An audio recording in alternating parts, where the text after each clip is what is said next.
बिल्डरों की जमीन महंगी, जलते किसानों और मरते किसानों की यही दर्दनाक कहानी है। हरियाणा में भाजपा सरकार और बिल्डर लॉबी का अनैतिक गठजोड़ अब किसान की जान का दुश्मन बन गया है। हरियाणा के 75 वर्षों में जो अपराध नहीं हुआ वो पानीपत की धरती पर हुआ। भाजपा सरकार के संरक्षण और मिलीभगत से हुआ। इंसानियत के खिलाफ यह सबसे बड़ा अपराध है। किसी को जिंदा जलाकर कत्ल कर देना, मार देना। और यह पानीपत दबे की कहानी सब जानते हैं।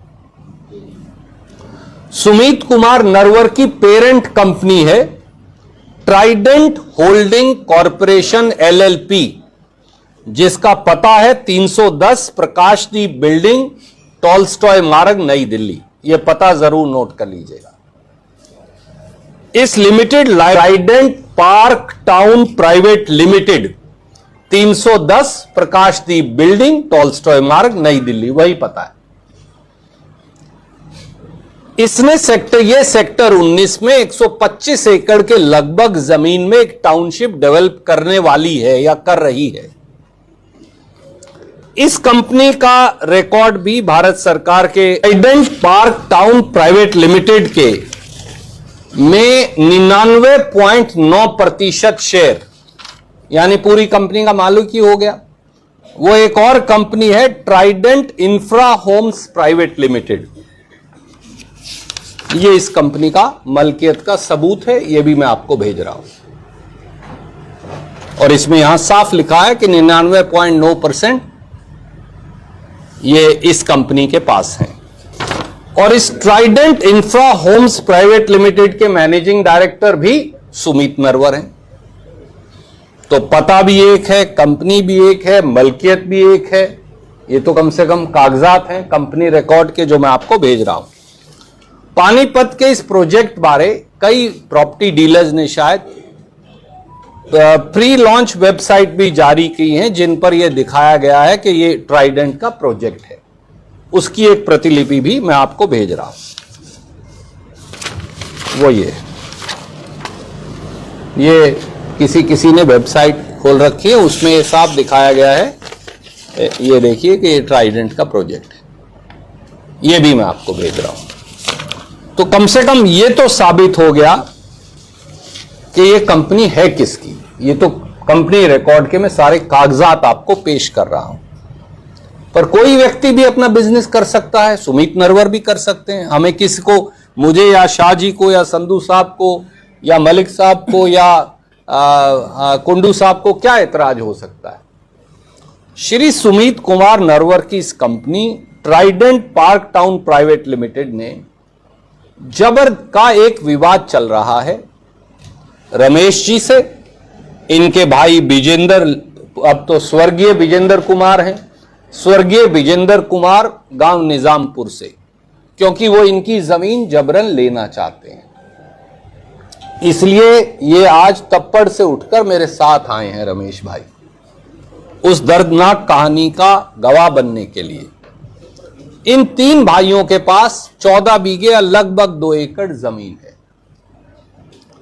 पानीपत प्रशासन ने हरियाणा के सचिवालय और सफेद पोशों के दबाव में यह कहा फौरन इनका पार्टीशन करो और इनकी जमीन कंपनी को दो। और उन्होंने ऑर्डर जारी कर दिया आनन फानन में। पूरे पानीपत का प्रशासन, उसकी भूमिका, डिप्टी कमिश्नर से लेकर तहसीलदार तक, उनकी भूमिका संदेह के घेरे में है। आखिर में यह हाईकोर्ट चले गए, मामला वहां पेंडिंग है।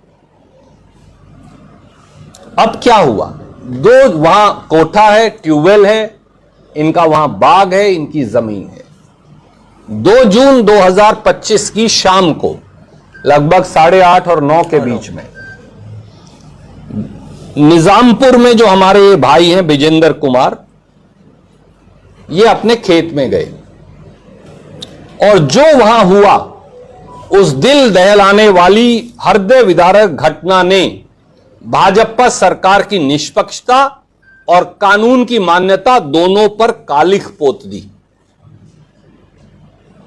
2 जून 2025 को इस गरीब किसान, साधारण किसान, पानीपत के बेटे, जमीन से जुड़े विजेंद्र कुमार पर ज्वलनशील पदार्थ छिड़ककर उनको जिंदा आग लगा दी गई कंपनी के कारिंदों के द्वारा।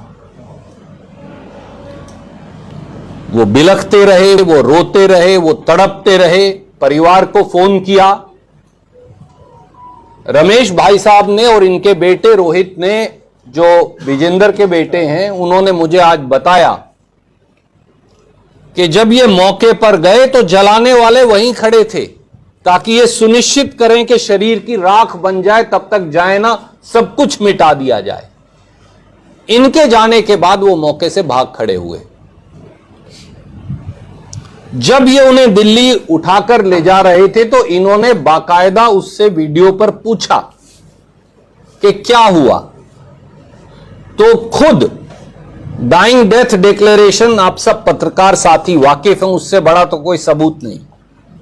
उन्होंने ये बताया खुद किसान ने कि मुझे कंपनी के कारिंदों के द्वारा जलाया गया है। अब सरकार प्रशासन की मिलीभगत देखिए। 2 जून को कोई एफआईआर दर्ज नहीं होती, 3 जून को 12:46 पर एफआईआर दर्ज होती है और उस एफआईआर की कॉपी भी मेरे पास है, वो ये रही। उस एफआईआर में मैं ये शाहजी को दिखा रहा था। उस एफआईआर में जो लिखा, अगर आप वो पढ़ लें तो आप चौंक जाएंगे। किस प्रकार से एक जलाकर मारने की हत्या की लीपापोती की गई है। पहली बात, एफआईआर में विजेंद्र किसान का कत्ल करने वाले किसी दोषी का नाम नहीं लिखा। अगर आप उसे पढ़ें ताकि बाद में मामला रफा दफा हो जाए। एफआईआर में किसान को जलाकर कत्ल करने को केवल शक लिख दिया गया है। शक, ये तो चश्मदीद गवाह है, इनका भतीजा चश्मदीद गवाह है, परंतु एफआईआर को तब्दील करने के लिए लिख दिया कि शक है। बस एफआईआर में कंपनी का नाम ही गलत लिख दिया गया है ताकि बाद में फिर मामला रफा दफा हो जाए। एफआईआर में कंपनी के मालिक, क्योंकि बेनिफिशियरी कौन है, जो 99.9% मालिक है, सुमित कुमार नरवर का नाम ही नहीं लिखा। और एफआईआर में गरीब किसान को जलाकर मारने का कारण नहीं लिखा। तो फिर एफआईआर क्या है? यह केवल असरदार कंपनी के मालिकों को बचाओ और पूरा मामला रफा दफा करो।